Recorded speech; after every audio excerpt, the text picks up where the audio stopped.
Hey, it's Matt. Welcome to a special edition of Election Pulse Florida. I'm going to be taking a road trip in the next few days, so I wanted to get a quick cover in before I headed out on the road. And as promised, this week's edition is going to be covering the Florida's 10th Congressional District race. For those of you who don't know, it is a fun trivia fact, it is the only congressional district in the state of Florida to be entirely confined to one county, and that county, of course, is Pinellas County. Florida's 10th covers some parts of St. Petersburg, Pinellas Park, Largo, Dunedin, and Indian Shores, which is the hometown of the longest-serving Republican member of the House of Representatives, Representative C.W. Bill Young.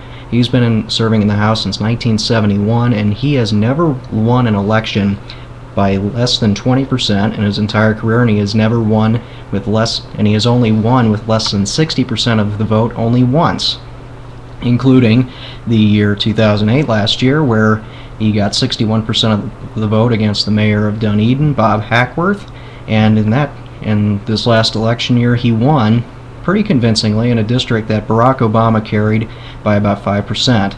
Pinellas County is an interesting county in that it normally has some Republican favors Republicans slightly.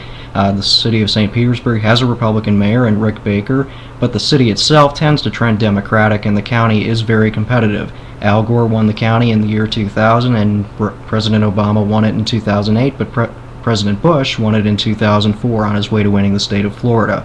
It is definitely one of those states that you need to win or get very, very close in if you want to have a hope of winning the rest of the state of Florida. It is one of the most populous counties in the state.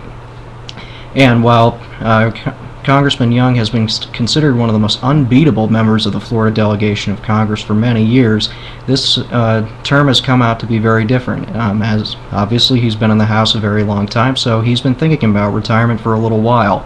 And being in the presence of a very potentially dwindling minority as a House Republican, I'm sure the thought has crossed his mind maybe a little more firmly than it has in past sessions. But he hasn't said anything yet, but there is a telling sign in that he really hasn't raised any money or done any meaningful fundraising activity in this first quarter of 2009.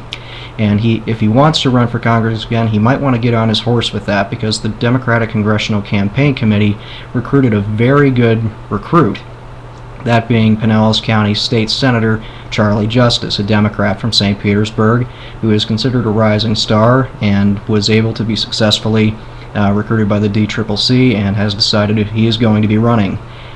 He has so far been very considerate to Congressman Young, because obviously he is a very formidable opponent even when he's not raising money.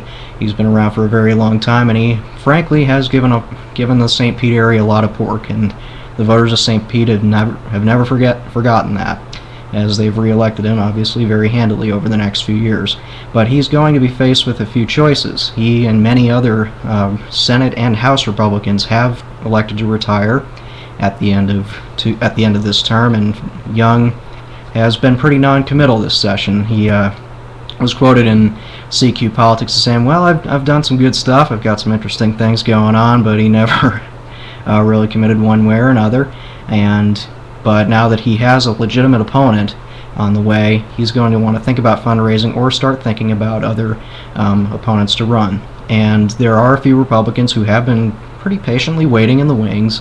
A couple Pinellas County commissioners, Karen Seal and John Maroney, and the mayor of Clearwater, Frank Hibbard, who have, like I said, have been pretty patiently waiting and have grown themselves in the Pinellas County Republican establishment, and maybe perhaps politely requesting Congressman Young to maybe make up his mind, and that may happen pretty soon. And if that is one of those three, or two of those three, or maybe all those three, will step into the race, and it will of course be a pretty interesting Republican primary if in fact Congressman Young decides to not run for re-election in 2010 and hand off the district that he's held for 40 years, nearly 40 years, off to a Republican successor, or perhaps Senator Justice if he runs a very good campaign. It would be a very interesting general election if Young decides to run. He is 78 years old, and his opponent, Senator Justice, is half his age, at the age of 39.